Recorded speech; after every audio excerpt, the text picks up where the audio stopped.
Hello, I'm Sandra, a 33-year-old woman eager to share a story from my recent past that had a significant impact on my life, especially during a challenging time with my husband and his family.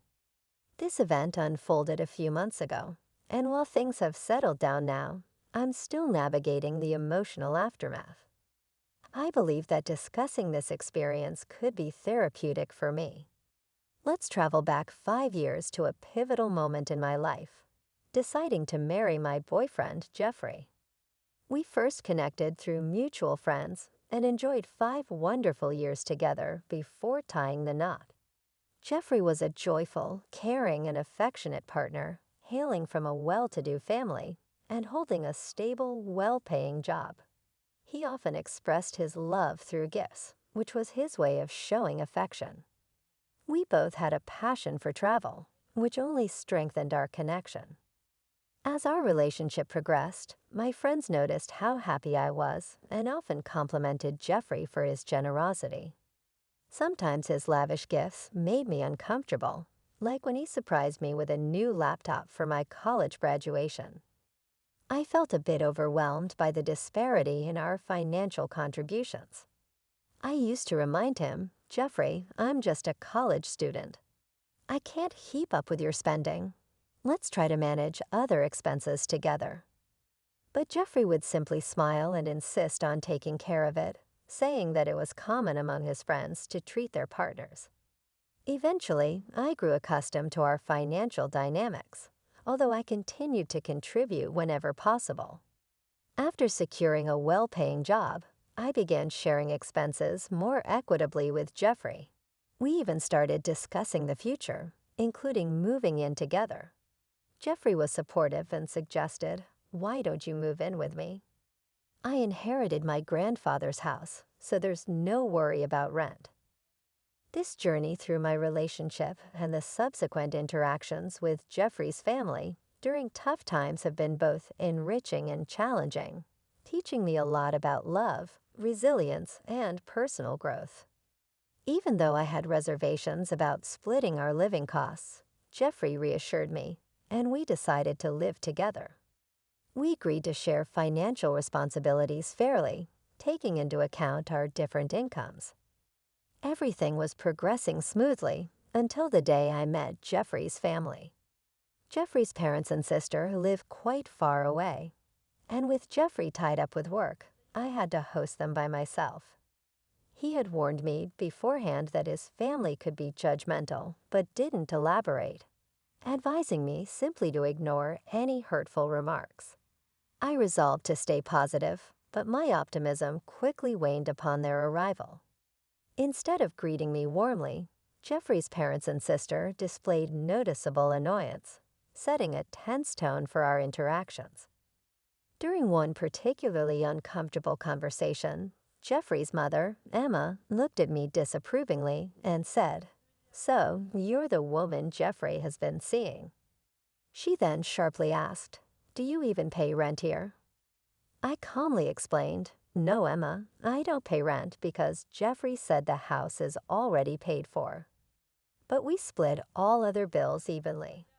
I hoped this clarification would smooth things over, but Emma was dismissive. "Just because the house is paid for doesn't mean you can mooch off him. This is his house, not yours.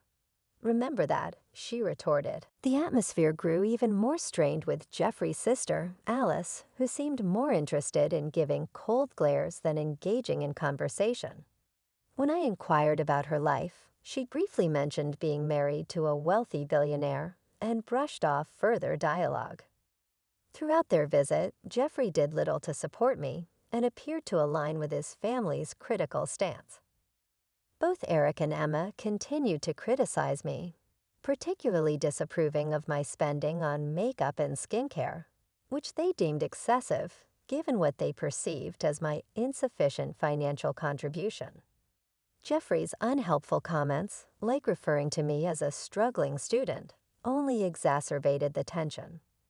The visit proved challenging as I faced a barrage of judgments and dismissals from Jeffrey's family, which left me questioning the strength of my relationship with Jeffrey given his lack of support in the face of his family's harsh assessments. When Jeffrey and I first met, he would often pay for more extravagant items, implying that I relied heavily on him due to my job not covering what he termed my taste for luxury. This wasn't entirely accurate, and I was taken aback by his comment. I had to remind him that our financial setup had evolved significantly since those early days. Now we were splitting our bills equally. I explained that I had always lived modestly, both before and during our relationship. Any luxury items I owned were gifts from Jeffrey, which I frequently suggested he refrain from buying because they felt too lavish for my taste. Jeffrey justified his spending by saying that his social status necessitated giving fancy gifts, which made me realize that his generosity was sometimes more about maintaining a certain image among his friends rather than genuine care. This realization became clearer after a troubling visit from his family, where their judgmental attitude towards me left a sour taste.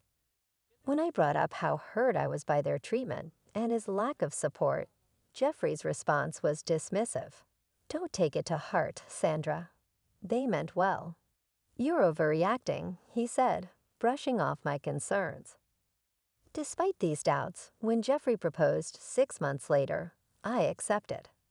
Happiness overcame me, and we began planning our engagement party.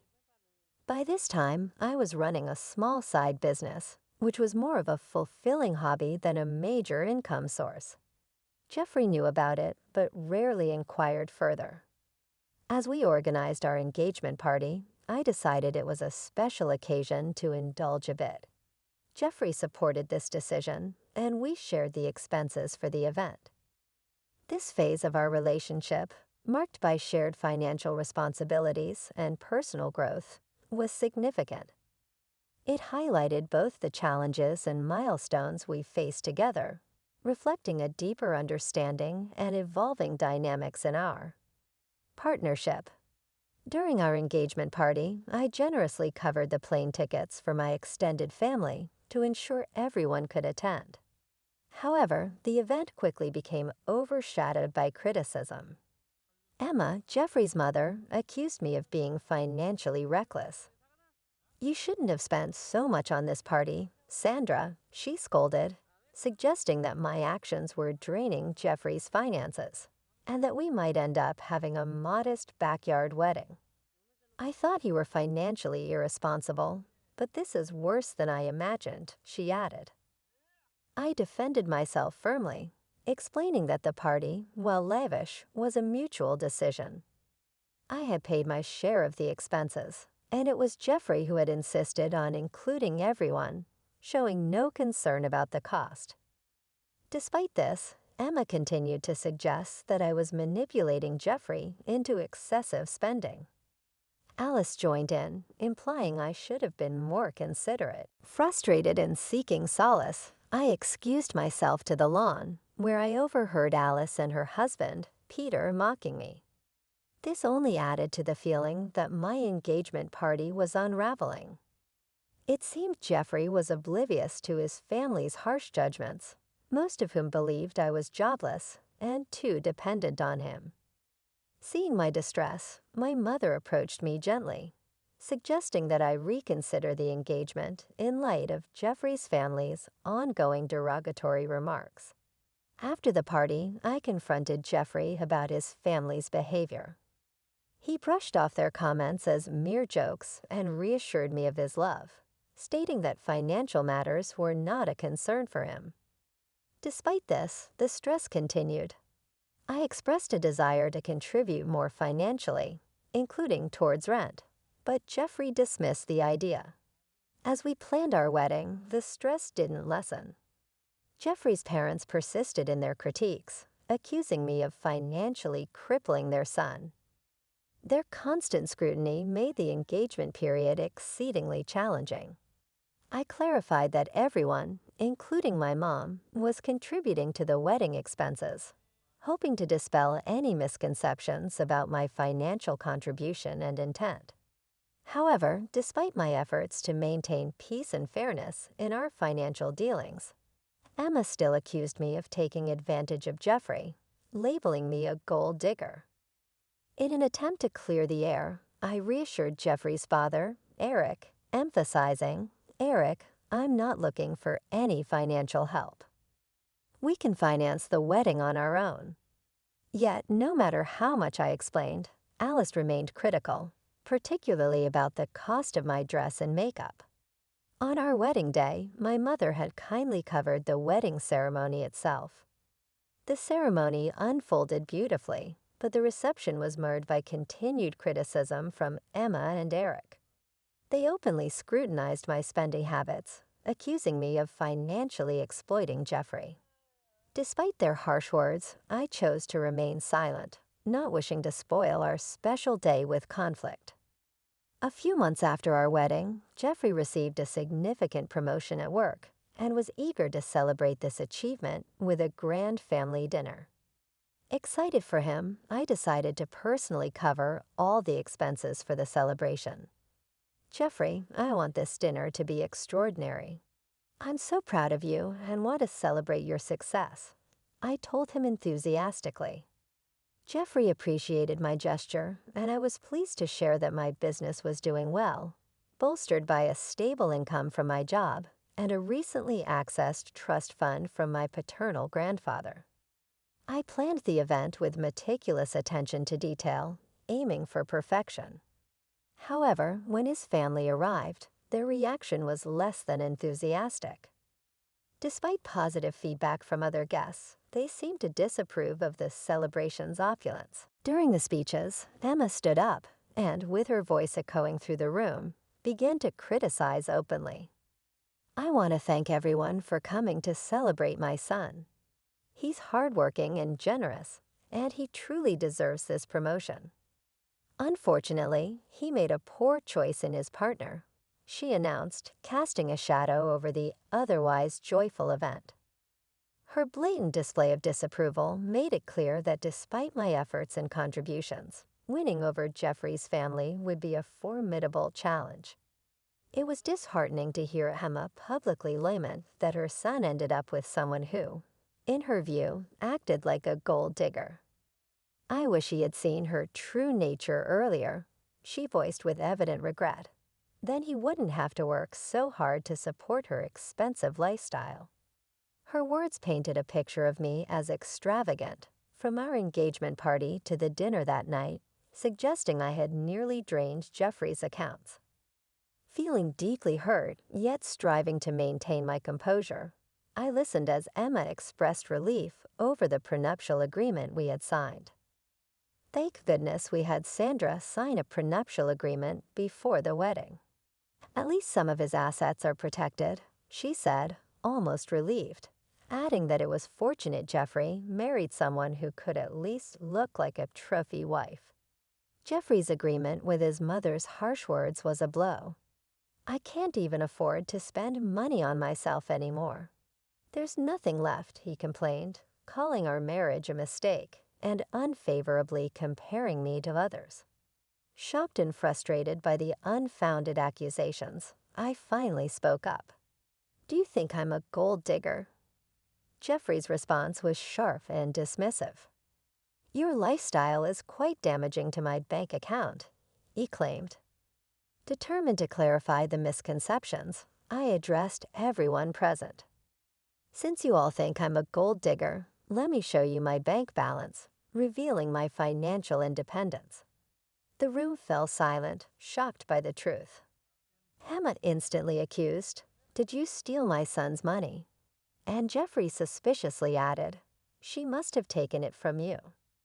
Frustrated yet calm, I replied, "I don't need to steal money from your son. This is all from my efforts. I recently accessed a trust fund from my paternal grandfather. I plan to use the trust fund to buy a bigger house for us, but now that seems unlikely." Despite the tension and revelations, Jeffrey suggested we could still go ahead with the purchase of the house. "It'll be a wonderful gift," he said, attempting to salvage the situation and perhaps find a way forward. But I was resolute. This was the end of the line. This is not happening. Your family has insulted me for too long, and you've never stood up for me. Instead, you've allowed them to spread lies about me, I asserted firmly.